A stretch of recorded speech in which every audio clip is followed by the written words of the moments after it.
Okay, let's go ahead and get started. We want to welcome everyone for joining us today. And well, if you want to move to the second slide, we'll get going. Hi, I'm John McInturf. I'm a Diligent Recruitment Data Advisor with the National Center for Diligent Recruitment. And joining me and part of this webinar, Candace, I'll let you introduce yourself. Good afternoon, everyone. My name is Candace Jones, and I'm the Director of Intensive Technical Assistance with the National Center for Diligent Recruitment.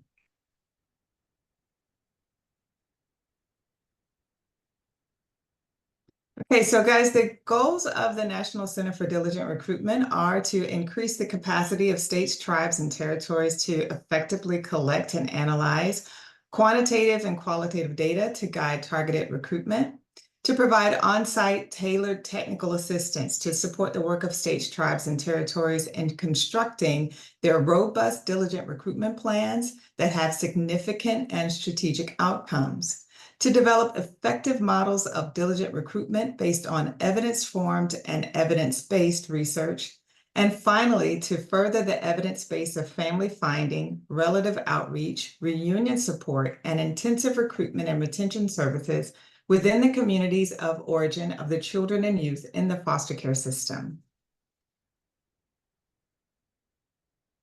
Okay, kind of give you an agenda of what we're going to be doing today. First, we're going to talk about the question and answer perspective for using data. Then we're going to look at questions that data should answer in your diligent recruitment plans. Then we're going to talk about building a data inventory, also engaging people of color and lived experience. Candace is going to talk about that with you.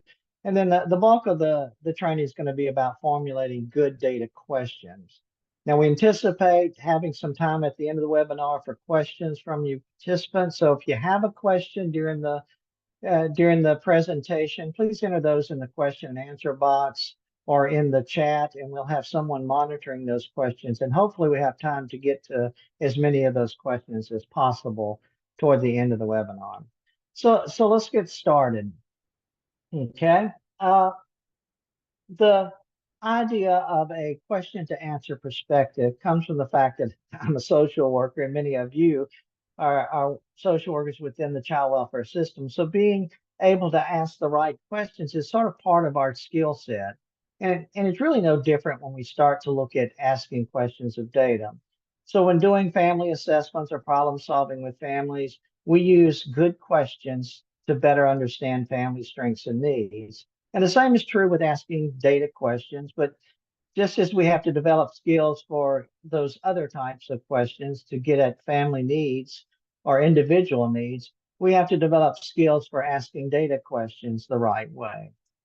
In most cases, we don't get to ask those questions ourselves of the data, but rather we hand it off to someone who's a data person or an IT person to query the data. And even if you're able to do the query yourself, you want to make sure that you formulate the questions in a way that gets you to the answer requested. So we need to approach data not from the data perspective, but from the question perspective, question to answer. Whether in the process of determining what you want from the data, or when you look at data, determining what question that data is answering for you.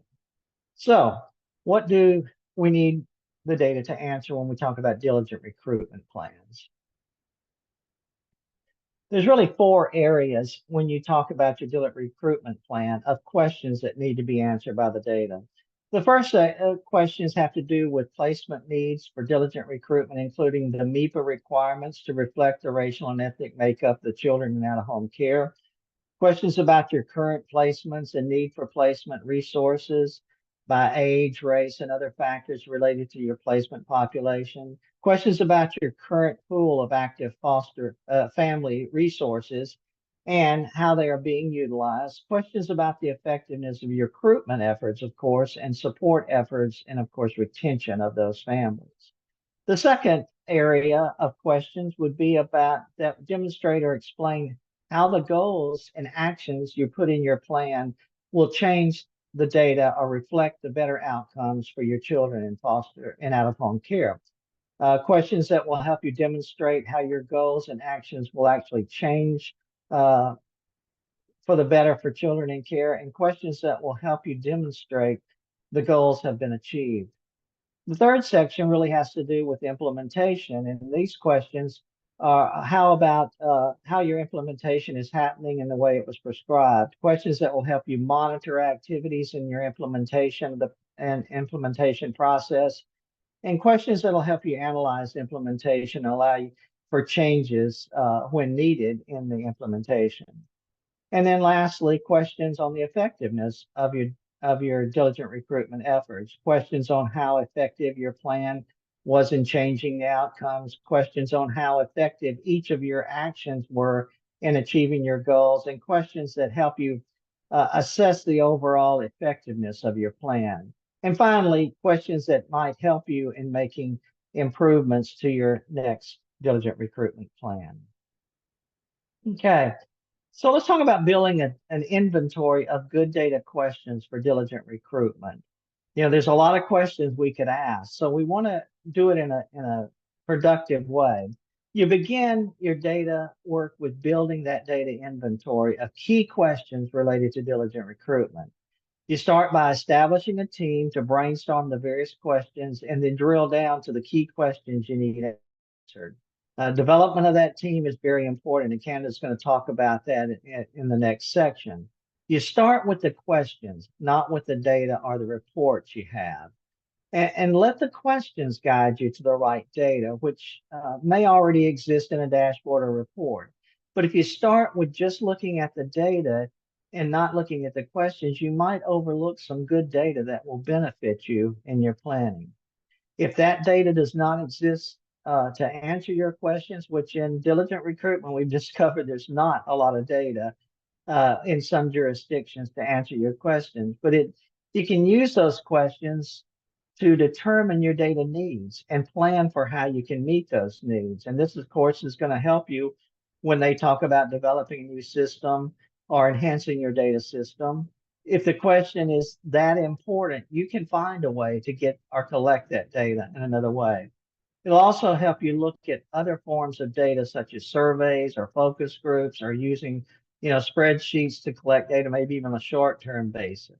So Candace is going to talk to you about the team you'll need to do this important work. Thank you, John. Developing a good diligent recruitment data team includes engaging people of color and those with lived experience to support formulating your data questions. And so one of the things that we champion here is to assume we have all the answers, to assume that we know all the questions. What we embrace is that our lens of experience is different from those who live through what we develop in child welfare systems. And as John mentioned, a well-rounded DR data team is paramount to enhance the quality of our data collection efforts. Having a diverse team helps to broaden the scope of your data analysis by including various perspectives of those responsible for executing and/or those impacted by your diligent recruitment work. Over the years, national child welfare data has highlighted the systemic overrepresentation of people of color by the child welfare system. Also, there's a burgeoning trend of child welfare systems sharing power with youth with lived experience to support the development of policy and practice guidance, as well as sharing power with those families, adults who are also transversing through the child welfare system, including the voices of those who must live through or experience what is designed on their behalf is overall good practice. They help by providing a lived perspective of the work designed on their behalf. Aligning with those we serve and shifting our values to see them as partners will support the development of an equitable system. Next, we'll discuss what you should consider when developing those teams. So first, you should seek input when establishing a common language, determining key questions, formulating data-driven solutions, making decisions during implementation, and analyzing results. Applying a racial equity and a consumer lens to data processes improves how data can be used and its effect on outcomes.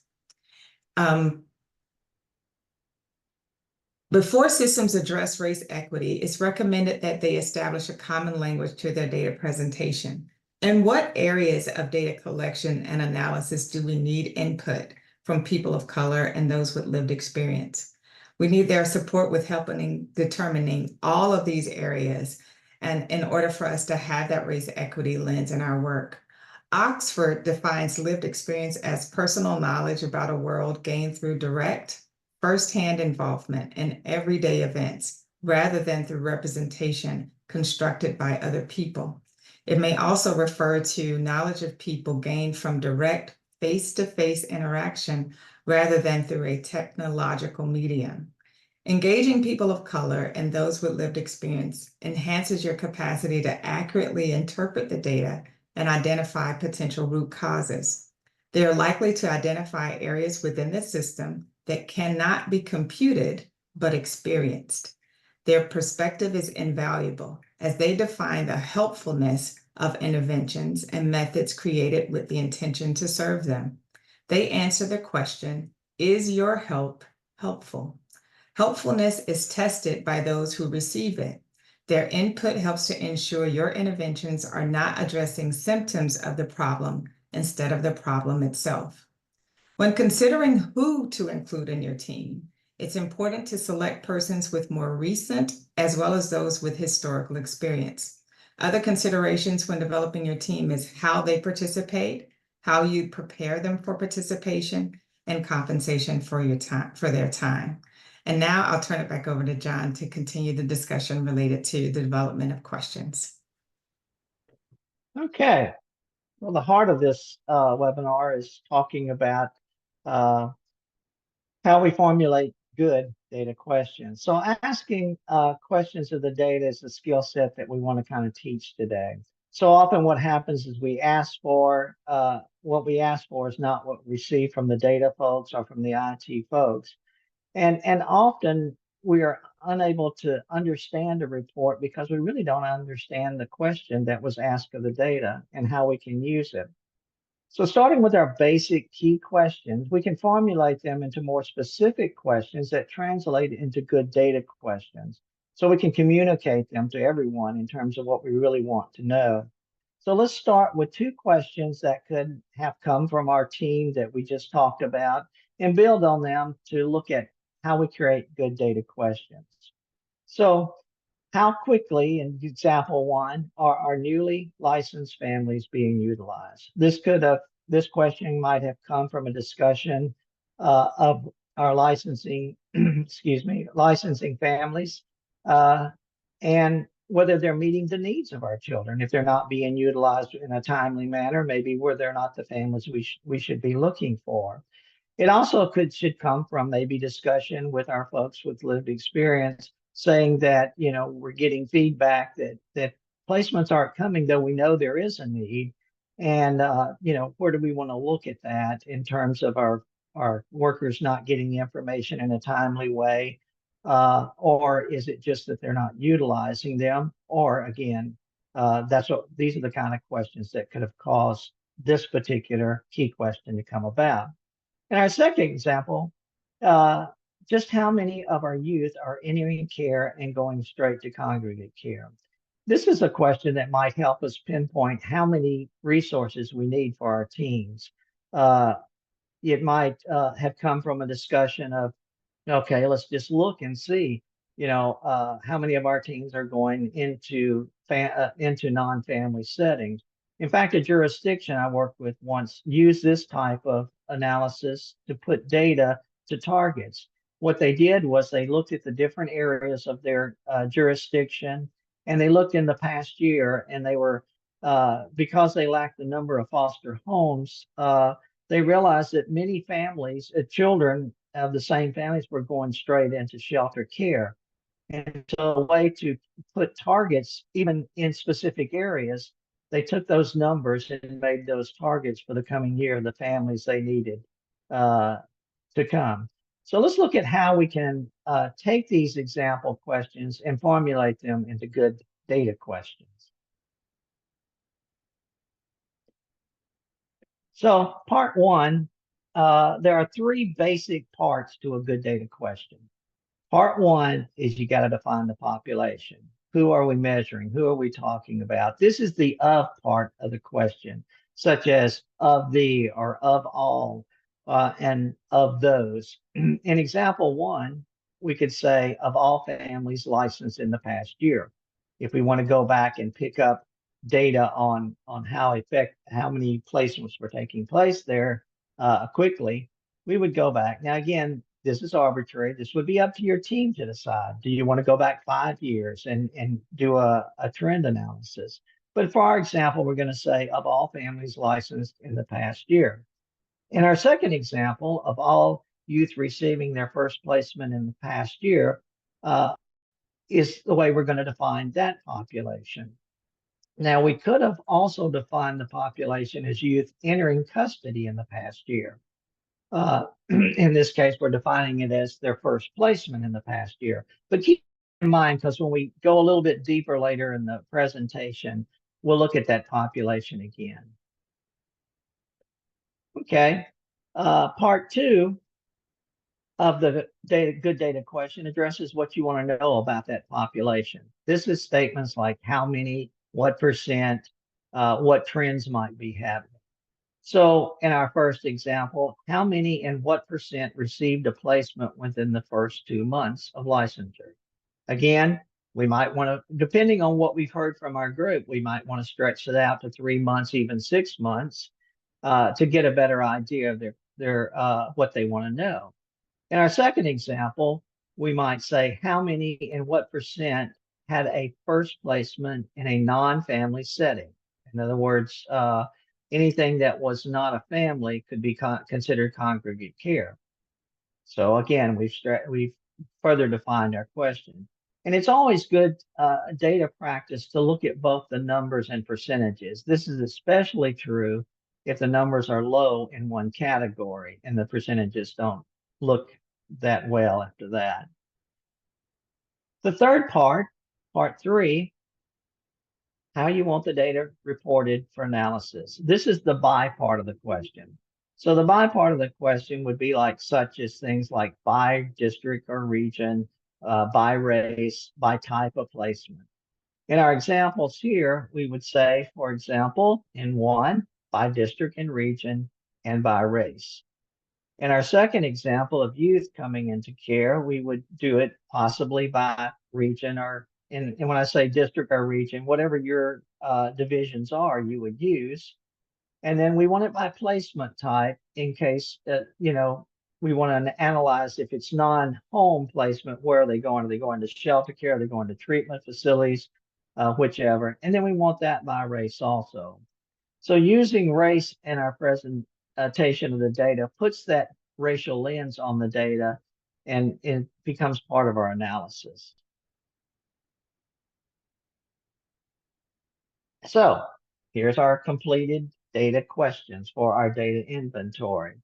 Example one, of all licensed family in the past year, how many and what percent received a placement within the first 2 months of licensure by district and by race?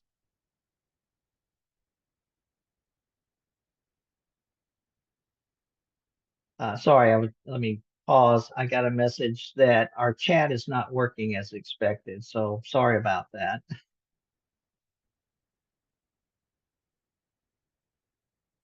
So anyway, that's our first example. And our second example of youth receiving their first placement in the past year, how many and what percent had a first placement in a non-family setting? And we're doing that by district and placement type and race. So you can see the difference between the two questions. Good data questions and written this way so that anybody can understand it. They're not written in technical language necessarily.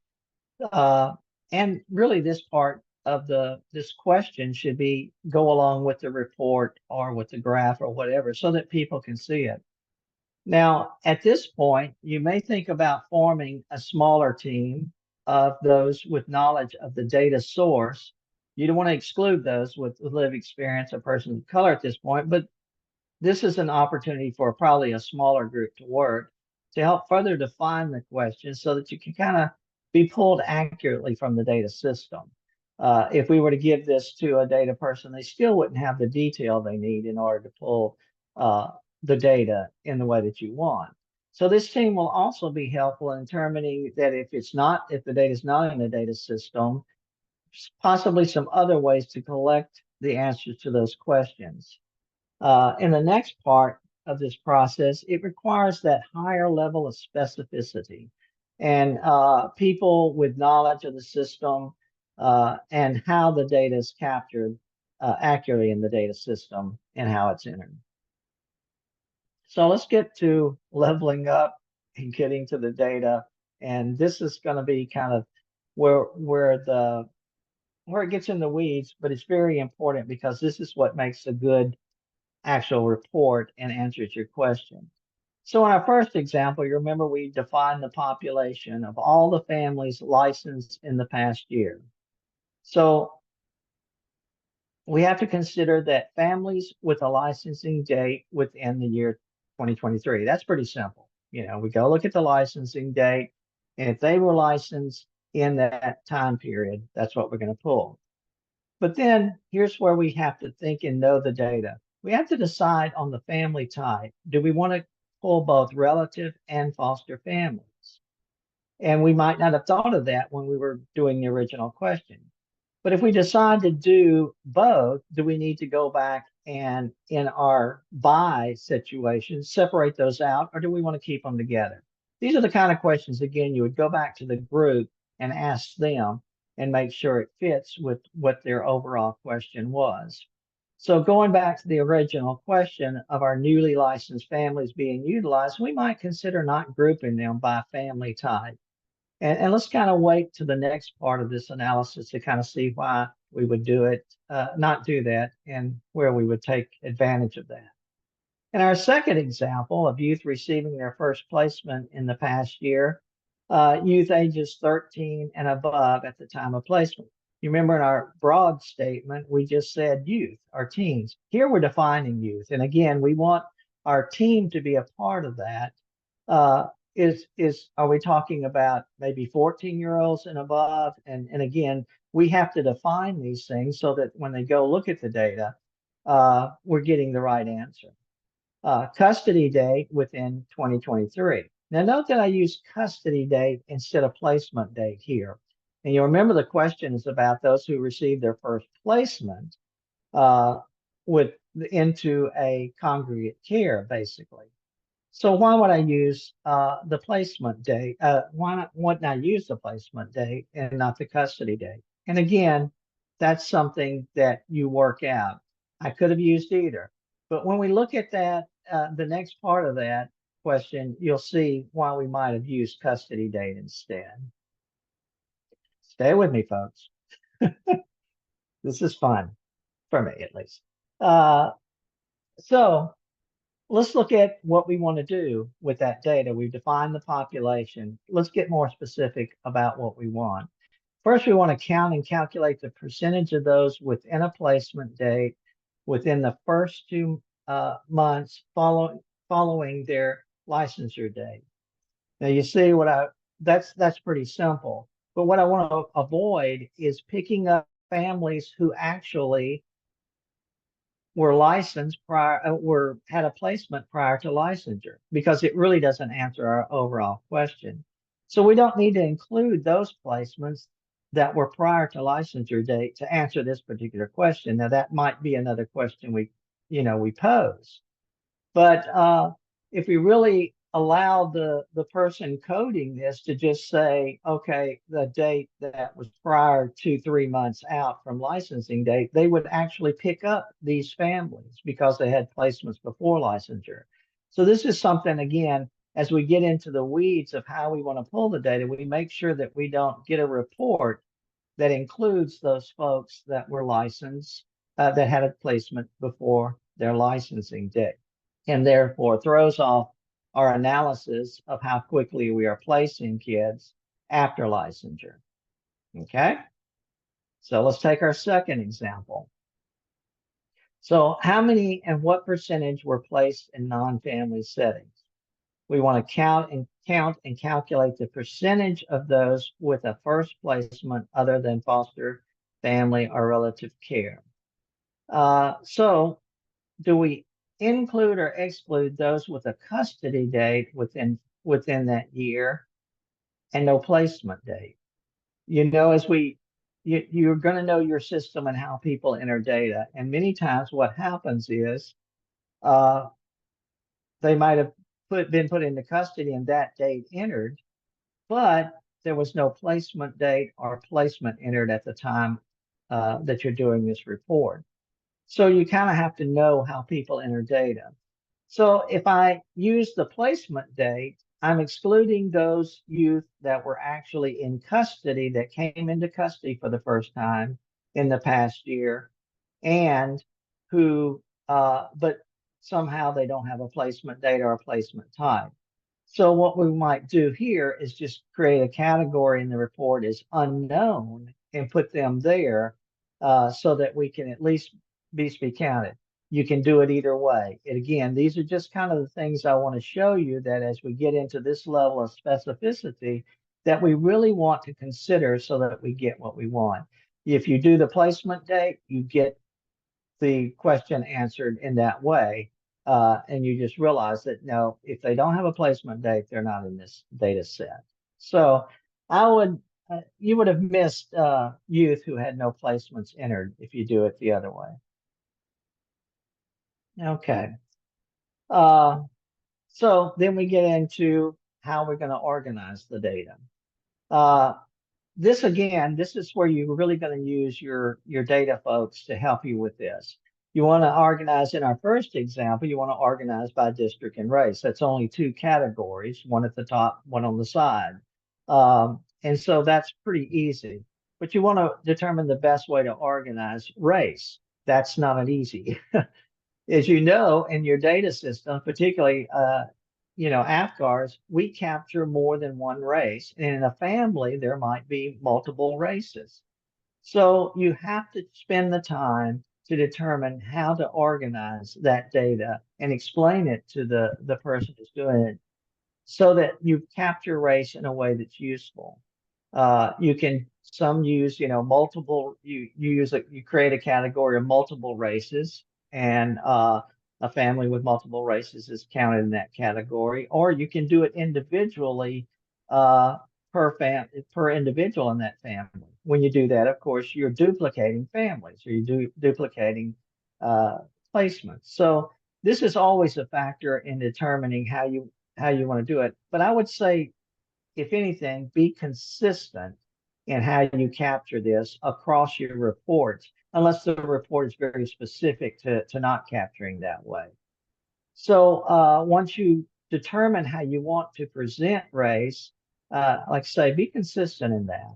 You'll also want a total count for each of them, and then, of course, place them in the various regions or districts. Now, again, if you have a good data tool, the report could be, you might have a button that just does per region, and you're able to do that. Or, again, you might do it statewide with regions on one side and race at the top, of the various races at the top, or vice versa. In our second example, by district and region, you want to organize, we have three categories. So you want to organize it by district and region, or district or region, or whatever you call your divisions. Could be county, could be island. Organize the results within district, region, and placement type. So it depends on how you want to do this. I would say in this case, I want it by placement type, and then under that, I want race. But you could do it either way. But I think, again, that's a more equitable way to do it. You'll need total count and percentage for each division of data, and of course, you want to place the results in a chart or a graph that separates these out in this way. My advice is, again, have a good relationship with your data person or IT person. And what they can do many times, and what I've done, is to present the data in a graph and maybe go back to the team, ask them if there might be changes. I might give them different examples. And the whole idea is for you to understand the data from that particular chart. So if you're working with a good data person, they can help you present the data in the best way and the options that best tell you the data story. So hopefully I haven't lost you yet, but there is another level of specificity that your data person can help you with. And then again, that's where you consult your data team. You always have to be in communication with the folks that are looking for the answers and for that for the answers from these specific questions. So the team should be available to not only look at and get ideas of what works best for them, but also to provide input to make sure that what the data you're presenting from the data question is actually answering that question in a way that can help you. So the team should also be available to test the new data to ensure it is accurate. For example, previously we talked about what if we included families that had received a placement prior to licensing. That would have probably come out in testing. People looking at and looking at the data, the population data, and saying, oh, we need to exclude these. And so that would have come in testing. And of course, other things that might come is we have bad data sometimes. And so when we look at it and we realize that this is really not good data, this does not add up, that's where the testing comes in. And testing the data is actually a whole different workshop. So that's something we could help you with in the future. So I hope that looking at data and data questions in this way has been helpful. I kind of feel like I've gone through it kind of quickly. So let's have some time for questions that we might could answer for you. Anyone have any questions? Well, I have a question for you, John. Okay. What about data collected through surveys? Are there better ways to ask survey questions so that the data can be better used? Yeah, the difficulty with surveys many times is that we put them out there and we tend to use them maybe over and over, but they don't always get the questions we want answered. So again, I think you start with your data inventory. And when I say data inventory, it would look much like this. It would have our data questions and then population would be part of those questions. And then maybe even how we all the way to the point of how we coded those questions.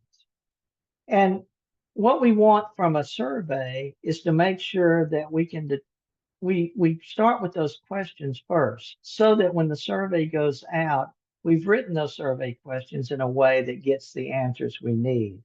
And many times what we're stuck with is survey questions that come close to answering our question, but don't actually do that. These questions might define the population, as those who completed the survey, but there might be a mixed group within that survey of who actually answered the questions, and we forgot to have those identified. So you need to do that as well. So by creating these questions in this way, where we have the what, and by, we start to develop those survey questions with getting at those answers. And again, running those questions, I would test those questions with people of lived experience to make sure that their understanding of these questions is it getting at what we want. So I hope that answered your question. Any others? There's another. Do you recommend using a separate team, or could we use an existing group made up of persons of color and lived experience to do this kind of data work? Candace, you wanna? Sure. I was going to say, John, you want me to take that one? I would say that that's a very, it depends question. It depends on the nature and makeup of the team that you have that's existing, the purpose of that team, and whether or not they have the capacity to be able to provide you the support you need. It also could, you would also need to weigh their ability to participate in meetings, if they have any other time commitments. The other thing is that you want to diversify the experiences and the voices that you get back from those you serve. So what we see sometimes or have experienced sometimes is that in our systems, we tend to lean on those groups that we've continued to have relationships with, especially youth with lived experience, those who have been prepared and are connected to adults who sort of support them through these efforts. But I would say I would also include young people who may be currently experiencing your system, those who have just recently exited your system, as well as those who may have experienced the system for some time, because then that gives you a different lens of their different experiences that also span the time frame or the different challenges and experiences that your system has gone through, so they can tell you how the system was functioning and give you input on that, as well as the way that your system is currently functioning and how they're experiencing it. And I would say that also consider the who supports them in this work, who supports them after that, because even though we're asking them data related questions, they have to tap into their experiences in order to give you a response of what they believe your direction should be. And in tapping into those experiences, they're also tapping into the emotions connected to those experiences, and they need support after your interaction. So we want to make sure that they're surrounded by a support network that can help them to debrief that experiences, as well as be able to face those questions without having emotionally laden responses. Even though we know that sometimes they do share with us how the experience made them feel, and rightfully so, we want to hear that, because that's the side of child welfare that we don't necessarily have the ability to compute. We can't put a number to how they experience our system. That's the qualitative data piece that we need. And if you want to know how your system, especially if we're looking at historical data, you want to be able to see what the historical experiences were, as well as your current data, what are your current experiences are. And that's why you want to have a wider lens, as well as not wearing those young people or those adults out that have already been participating in groups and providing their input.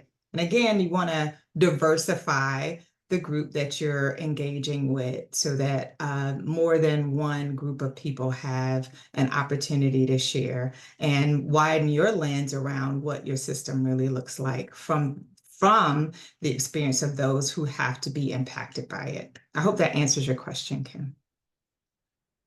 Let me just add, a lot, having experience working with folks with lived experience in this type of data team, you realize that they look at things differently, of course, but we're so focused on our system and how it works from our side, we don't see it from their side. And it's amazing to me when in this questioning part, we might ask the question one way and they ask it a different way, which makes so much more sense, especially when you're developing those surveys. Yeah. Yeah. Absolutely. I'm glad you brought that up, John, because I think the way that we verbalize questions, or the way that we structure our questions, really have some nuances to it as to how they interpret what we want to know from them. I think that they can also help with the development of those questions with the linguistics that we use when we're formulating questions to yield the outcome or the result that we want. Many times I see young people sort of simplifying questions to their peers, rather than having those multi-layered questions that we sometimes have in child welfare systems. They sort of simplify it and make sure that we're getting to the answer that we want. to know, that we need to know rather than what we want to know. Look at that group. I would say look at any of your external partners, specifically those who are experiencing your system, as those who could tell you what it's like to live through what you develop. What does this feel like? How are you experiencing this? And not to dismiss that, but I think that that's a great opportunity for us to dive deep into that and help us to actually create more questions or more avenues that make us want to be even more curious around what does that look like, so that when we're developing trainings for caregivers, that we're addressing those things that those who experience the home of a caregiver tell you that they need, right? Right. Very good. Very good. Any other questions? I am going to read a question from Vita that she put in the Q&A. And I want to encourage all the participants, because we are having issues with our chat, to place questions that you have in the Q&A, and I will read them out loud to you, John and Candace. The next question is, how can we maximize the pool of survey participants? It's a good question.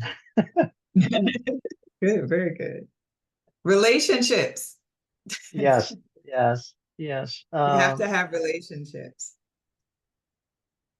John, I'll take the first part and I'll let you talk about the data part of it. I would say creating relationships with those who directly serve those who are experiencing the system. Of course, we have relationships with our case management staff, but many of our states and tribal partners also use contracted providers, child placing agencies, and the like, or even community-based organizations that serve our children and families.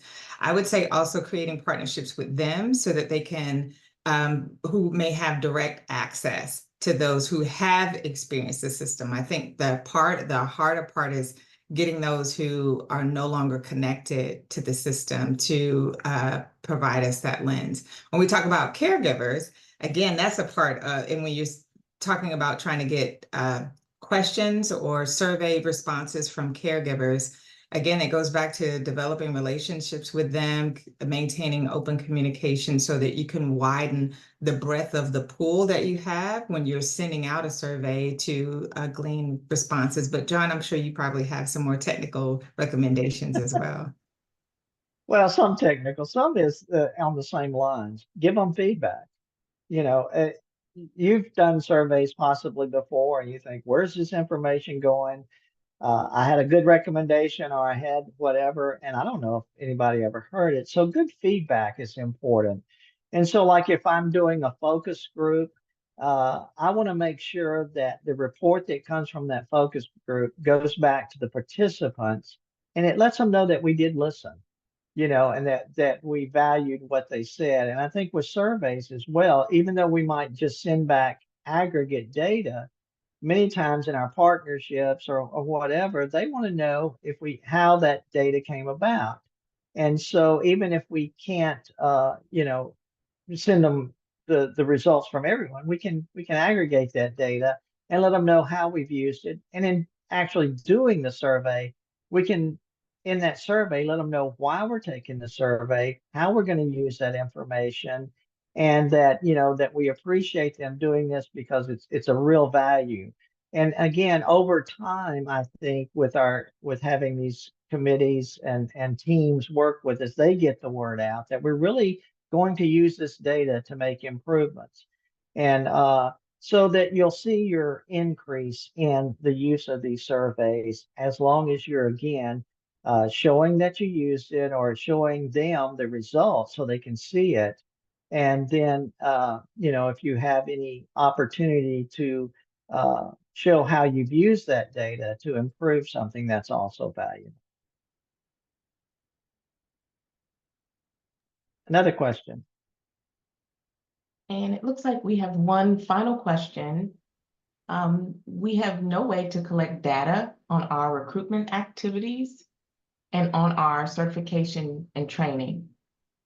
Do you have some recommendations for how to collect that kind of information? For most of you, without good data, there's just not, diligent recruitment, there's a lack of data. I just have to, admit that. I've worked with it for a while. Some larger systems have some pretty good systems for collecting even the recruitment data, intake data. Uh, this is a growing field of data collection. Data systems don't naturally collect this because there's no real federal mandate that you report data, except through, again, having a system through the uh, uh, the CFSR process, but you're not actually reporting a set of data. Uh, so we tend to lack data in this area. So doing that data inventory, I think, is very important, because as more jurisdictions do their data inventory, they can assess their data needs that way. I've worked with jurisdictions where we had a number of questions come up and there just was no data. But by knowing that, it gives us, when they come around, and say, we're building a new data system, or what are your data needs? Or if you just want to go to them and say, look, we need this data, it answers our key questions. If we're going to improve our resources for our children, we need a way to collect this data. You have that with your data inventory. You can go to your managers, your IT folks, and tell them what information you need, because it's formalized at that point. And you can not just be guessing or whatever. You can say, we need the data to answer these questions in order to make improvements and to meet the needs of our children in placement. So depending on the size of your jurisdiction, you can look at, using small spreadsheets. You can look at maybe tacking on to some other data tools that might be less expensive. I think, again, the direction of using that data inventory, and then as I say, the data inventory is going to show those gaps. You'd be surprised how opportunities do come along to where that data can be collected and then again reported back to you. I think it's also important because you're asking the questions ahead of time as they come in and they say, what do you want collected? You can define that from not only we need this data entered in, we need to be able to pull it out in this way, because sometimes how it goes in isn't beneficial for how it's pulled out. So be thinking of using that data inventory if you're going to build a good data system, data tools for recruitment. That's what I would advise. So you can, again, get that done. And again, there's continuing to be improvements as people realize we really need this information in order to do a better job. Are there any other questions? No, that was the last one, John. All righty. Well, I hope we've been able to inform you a little bit more for your diligent recruitment. I want to kind of go and give you some idea of some resources. You can go to our website, diligentrecruitment.org, and on there we have some resources, and we about data and how to use data in diligent recruitment. We want to thank you for coming.